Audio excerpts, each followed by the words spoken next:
ปีเราไม่ได้เลี้ยงพระ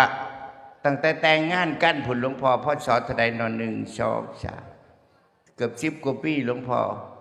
ใส่บาตรอยู่บ่กัดใส่อยู่หลวงพ่อเดือนละเทื่อเฮ็ดบุญให้พ่อให้แม่อยู่บ่เฮ็ดบ่เป็นผัวบ่พาเฮ็ดผัวขน้อยก็บ่คือผัวไทบ้านโหดพะโลเลี้ยงพระซะติล่ะ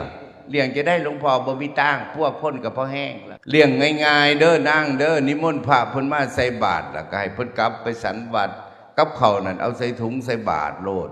กล้วยหน่วยนึงก็แล้วดอกได้หยังก็สร้างว่าซั่นหลวงพ่อพระครูบ้านขน้อยแห่งเว้ายากเด้อหลวงพ่อคันกินบ่เต็มทีแน่เทศบุญบ่คือแน่แล้วก็ด่าก้างปานโลดคันว่าซั่นเอาหลวงพ่อสิไปให้ถ้าหลวงพ่อไปก็ยากอีกละพาบ้านเจ้าของบ่ใส่ก็สิเว้าอีกละเล่าหลับประกาศเองเลยบ่ตายไปเผาผู้เด้อมึงเพิ่นสิว่าโอ้ยยากแต่น้องมึงเนาะเอาจังสี่สั้นๆหลวงพ่อลิโตนคนป่วยเอารถมาหับหลวงพ่อตี5เด้อ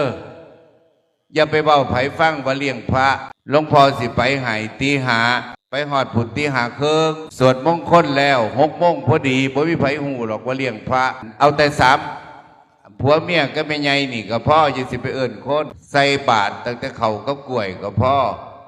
ให้ปนแต่ปลาทูเด้อ2 เข่งใส่บักพริกหลายๆปลาแดกเข้มๆตักใส่3 ซ่อนกับเป่าลมใส่น้ำมันตั้งถุงใหญ่บอกพร้อมเลยโอ้ยถ้าหลวงพ่อไปนี่ก็สะทูแล้วหลวงพ่ออย่าไปเห็นเอาเอื้อนประสัน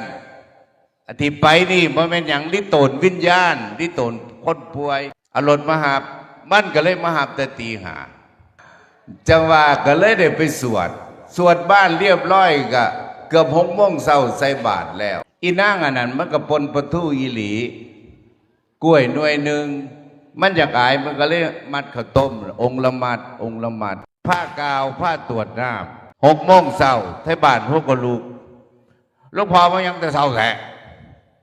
มายามคนป่วยคนป่วยปกติคือส่งดีแต่หลวงพ่อพยายามแต่เขาเลือกพระโลบ่ฮู้ได้มาเลี้ยงพระอาตมาพอได้สันอยู่หันกลับมาสันอยู่วัดปนปะทูที่อาตมาบอกให้เฮ็ดนั่นอาตมาบทสันเนี่ยมันเป็นอาบัติเขาที่เขาใส่อาตมากับบทสันมันเป็นอาบัติรับไว้ซื่อๆรับให้วิญญาณเขาได้บัดตานี่ผู้ใดป่วยแถวนั้นนิมนต์หลวงพ่อในเด้อขณะกสิปนแต่ปะทูคือกัน